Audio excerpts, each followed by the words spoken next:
Сәлем достар, денсаулық каналына қош келдіңіздер. Бүгін сіздермен қант диабеті жайында ақпаратпен бөлісетін боламын. Егер қант диабеті туралы білгіңіз келсе, видеоны соңына дейін көріңіз. Қант диабеті туралы не білу керек? Қант диабетінің белгілері және емі.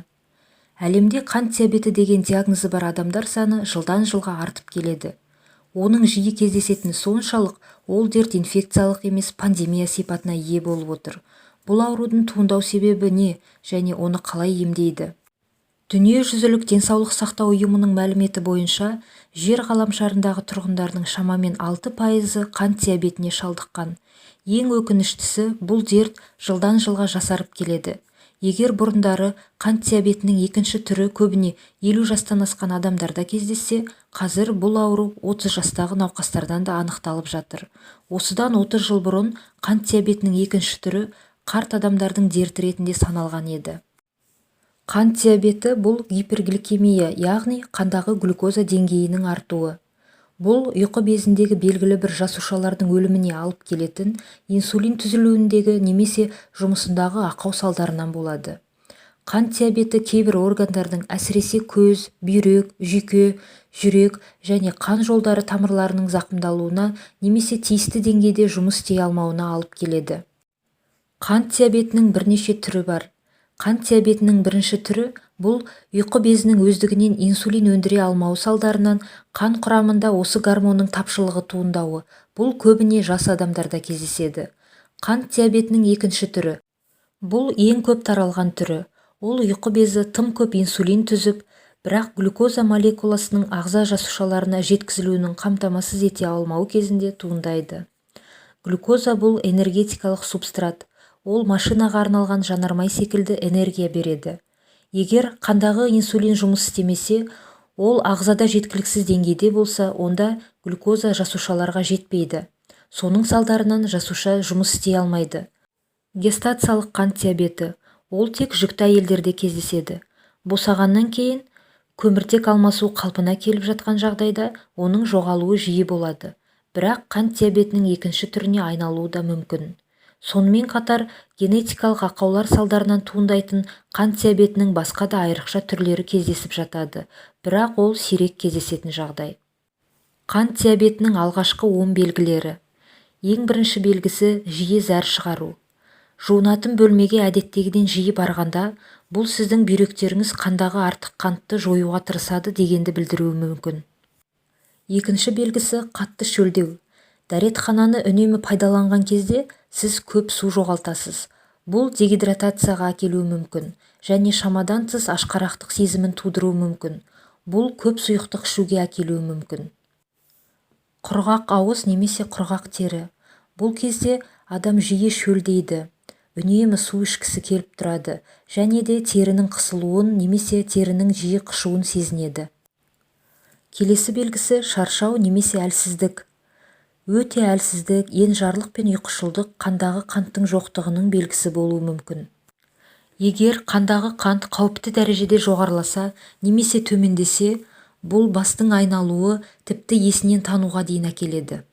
Кейбір адамдар әлсізденіп, есінен танып, қайта есін жинай алмай қалатын да кездер болады.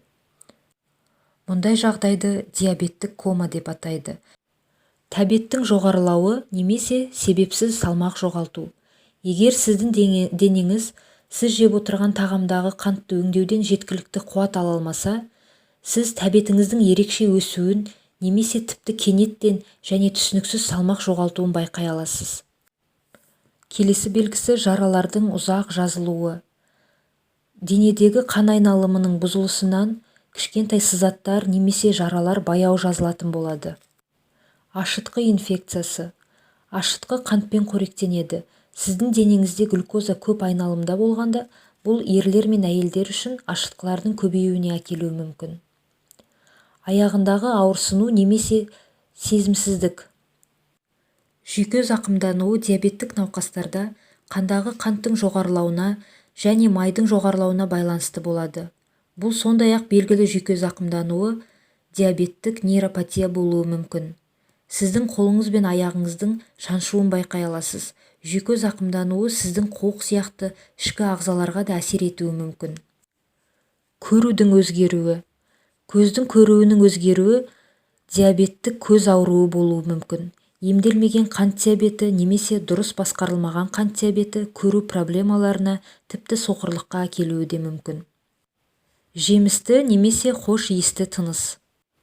Дене қанттың артық мөлшерін жоюға тырысқан кезде, кетондардың көптігінен тыныс алуыңыз тәтті болуы мүмкін. Қант диабетін емдеу және алдын алу. Қант диабетінің бірінші түрі инсулин көмегімен ғана емделеді. Бірақ бұл тұста да бірнеше нұсқа бар.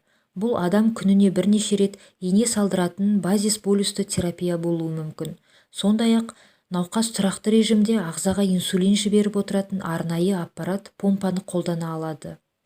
Қазіргі уақытта донордағы ұйқы безін трансплантациялаудың тиімділігі туралы мәселе қарастырылып жатыр.